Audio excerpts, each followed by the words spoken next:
Fala galera, Canosco tá aqui de novo na área. E você lembra todos os campeões do The Voice? Você lembra o que aconteceu com todos eles? Como foi a carreira deles e como está a carreira deles hoje em dia? No vídeo de hoje nós vamos relembrar aí todos os campeões do The Voice Brasil. Então, antes de começar o vídeo, já se inscreva aqui no canal, deixe o seu joinha e me siga nas redes sociais, beleza? Vamos ao vídeo. A primeira campeã em 2012 era do time do Carlinhos Brau, foi a Ellen Oléria.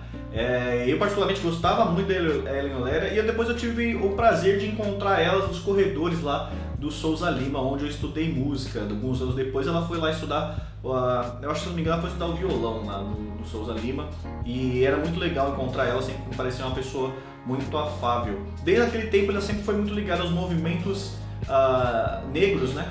E ela talvez seja a que venceu o programa, de todos os campeões, foi a que venceu o programa com mais propriedade, assim. Foi a que mais agradou gregos e troianos. Logo depois disso ela lançou o disco, né? Porque o The Voice dá uma grana e dá um contrato com a gravadora, com a Universal no caso, que te dá um disco e uma assessoria de imprensa ali, gestão de carreira que eles falam, né? E vocês vão ver que essa gestão de carreira não tá com nada, mas o disco dela se intitulava Ellen Oléria também. É um disco bom, não é um disco ruim não, ele é um pouco desconexo assim, o repertório, não tem uma mensagem meio nisso, não se ligando, mas tem umas coisas bem legais, uns momentos bem legais nesse disco, como por exemplo Testando, que é uma música da própria Ellen Oléria, da qual eu sou apaixonado, é uma música lindíssima. Depois que ela venceu o The Voice, ela começou a fazer shows no Brasil, fez bastante show em Sesc, fazia até antes da pandemia bastante shows em Sesc. Ela também ganhou vários prêmios, ela também ganhou alguns prêmios, ela foi indicada como melhor intérprete ao prêmio da música popular brasileira, que é o maior prêmio da música aqui no Brasil. Infelizmente ela não ganhou, mas só ser indicada já é uma grande honra. Atualmente ela está palestrando um curso online que me parece ser, na verdade é uma oficina de voz, onde ela ensina os 3 pilares da técnica dela vocal. Parece um curso muito interessante, gente. Se vocês aí tiverem vontade de aprender alguma coisa aí, eu acho que esse curso tem muito potencial, porque afinal de contas a galera sempre mandou bem e ainda manda muito bem. Então vou deixar o link aqui abaixo aí, quem tiver interesse é só ir lá. Basicamente foi essa aí o destino da primeira campeã do The Voice Brasil. Depois, em 2013, tivemos o Sam Alves, que era do time da Cláudia Leite. O Sam Alves hoje está morando lá no Nova York. Na verdade, ele já tinha uma ligação com os Estados Unidos. Antes de participar do The Voice brasileiro, ele participou do The Voice americano. Ele ficou na primeira fase ali, que é a fase das audições às cegas, ninguém acabou virando para ele. Ele acabou vindo para o Brasil e ganhou o The Voice Brasil. Hoje ele está lá nos Estados Unidos, eu não sei muito bem. Depois do The Voice ele já lançou o disco que todo participante do programa lança quando vence, que também se titulava Sam Alves. O disco é péssimo, que o primeiro era ruim e o segundo parece que é o primeiro. Então são 2 discos bem ruins e o pessoal insistiu bastante com o Sam Alves, assim, parece que a mídia brasileira pegou assim, vamos fazer esse cara dar certo. Ele tentou de tudo quanto é forma. Ele ganhou aquele troféu do Silvio Santos. Ele era premiado direto com esses prêmios populares, sabe? Além de ganhar o The Voice, troféu imprensa, ele ganhou lá no Silvio Santos. Ele aparecia direto em programas, coisas e tal. O pessoal tentou levar ele, tentou fazer ele dar certo, mas não teve jeito, galera. Não teve jeito. E ele acabou, sei lá, acho que voltando para os Estados Unidos. Não sei se ele desistiu da carreira. Não sei se ele está tentando uma carreira internacional ou se ele é um artista brasileiro que quer morar lá fora, sei lá, pela qualidade de vida ou coisa do tipo. Mas aparentemente o YouTube, o Instagram dele parece estar meio abandonado, assim, parece que não tem nada a ver com música nem com arte. Beleza? Esse foi o fim aí do Sam Alves. Depois disso, em 2014, tivemos o Danilo Reis e o Rafael, eles eram do time Lulu. Os meninos estão aí, velho, firme e forte, trabalhando, tocando. Eles ganharam o programa e depois disso eles lançaram o disco lá do The Voice, que é também um pouco confuso, assim, não é uma coisa muito conexa. Falta aquela identidade, aquela personalidade do artista, até porque eu acho que o fator de você não estar preparado para gravar um disco, e você ter que gravar um disco tão rápido, acaba gerando esse tipo de disco para os campeões do The Voice. Mas nesse disco, assim como da Ellen Oléria, dá para encontrar alguns momentos de lucidez, assim, sabe? Principalmente, sei lá, Romaria e os Sinônimos, parece que eles têm uma certa resistência com aquela formatação que hoje em dia o sertanejo nacional propõe, aquele formato clássico, sabe? Aquele estereótipo. O sertanejo hoje em dia é muito uma caixinha, né? As pessoas, parece que é tudo igual, parece que é tudo muito plastificado. E parece que eles têm um pouco de resistência com isso. Nesse primeiro disco já dava para entender um pouco disso. Depois eles lançaram um outro disco ao vivo, já por conta própria, com as próprias pernas, que já era mais formatado nessa questão do sertanejo, mas ainda tinha esses momentos que demonstra essa certa resistência. Eles estão firme e forte aí trabalhando na estrada e fazendo festivais, live, essas coisas em época de pandemia. Aí depois em 2015 tivemos o Renato Viana, que é do time Michel Teló. Aí começou a dinastia do time Teló, todos até com exceção do campeão de 2020, todos foram do time Michel Teló. O Renato Viana talvez fosse, a Globo já estava começando com aquela ideia de trazer algumas pessoas que já tinham uma projeção nacional para dentro dos programas. O Big Brother se tornou isso, né? Um mescla de anônimo com alguém já, com influencers ou alguém já relevante. O Renato Viana eu lembro que ele tinha participado do programa do Raul Gil, se eu não me engano ele ficou em segundo lugar naquele show de talentos. Depois ele já tinha um contrato com a Som Livre, cantando músicas gospel, ele tinha uma carreira gospel. Eu lembro que mais ou menos nessa época, acho que lá em 2014, ele teve era aquela época de músicas virais, sabe? Algumas músicas viralizavam. E ele teve uma música viralizada, que era cantando aquele João de Barro, no festival da Nextel, onde tinha uns artistas assim, analisando, não sei lá se era o júri ou se via só apresentações da galera. Lembro que tinha Maria Gadu, uma das pessoas que aparecia lá era Maria Gadu. E esse vídeo viralizou deles cantando João de Barro. Não lembro se depois a Maria Gadu regravou o João de Barro, ou se o João de Barro ele já era uma música da Maria Gadu, ele estava lá interpretando. Alguma coisa assim, deixem nos comentários se vocês sabem. Então ele já era uma pessoa de alguma projeção. E aí ele participou do The Voice, venceu o programa e teve que lançar o disco depois. O disco depois era Sua Arte, o nome do disco. E aí já largou a carreira gospel, já tinha um contrato com a Universal, que é a gravadora que você assina o contrato quando você vence o The Voice.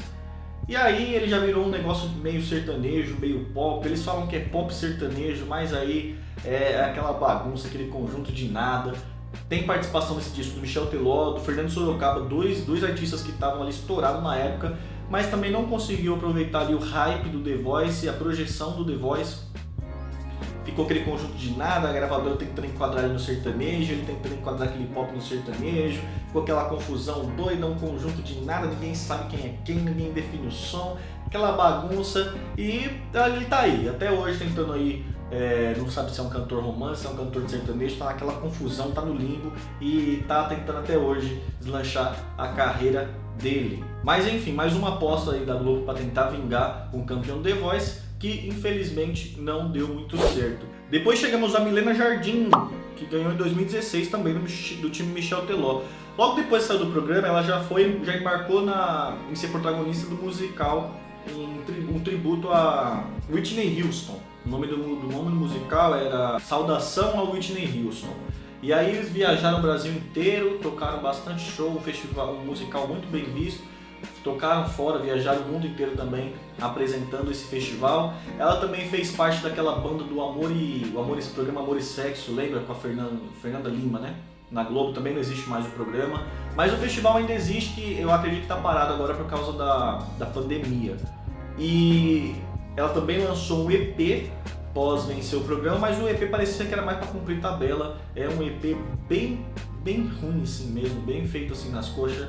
É uma coisa meio estranha, nem lá nem cá, não é um funk, não é um hip hop, não é nada. É o EP nada, parece que foi feito só para cumprir tabela, cumprir o contrato, deixa eu trabalhar, dá meu dinheiro aqui. Meio que foi isso. E depois nós tivemos aí a Samantha Aira, em 2017, também no time Michel Teló, que basicamente a carreira dela é igualzinha à carreira da Milena Jardim. Ela já saiu de lá, já foi fazer o tributo musical em homenagem a Amy Winehouse, é até da mesma companhia, o nome do tributo é Saudação a Amy Winehouse. Também viajou o Brasil, viajou o mundo, agora está meio parado aí por causa da pandemia, acredito que o festival não tenha acabado, o musical não tenha acabado. Não estou chamando o musical de festival, não sei porquê, gente.